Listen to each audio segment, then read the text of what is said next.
Hello guys, आज चाहिँ म ढिँडो बनाउँदैछु। ढिँडो कसलाई मनपर्छ कमेन्ट गर्नुहोला। ढिँडो चाहिँ यस्तो खानु चाहिँ मिठो हुन्छ कि मुस्काउनु चाहिँ एकदम गाह्रो क्या। यसरी मस्काउँदा हुन्छ।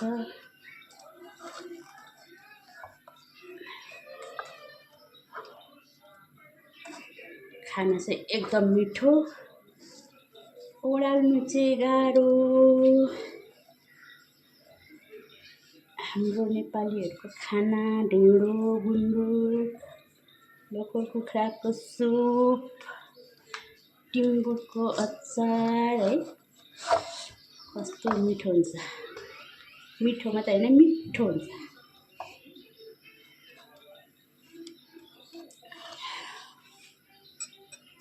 ढिँडो चाहिँ तयार भयो, अब खाने बेला भयो। हामी चाहिँ यसरी ढिँडो सुरु गर्छौँ।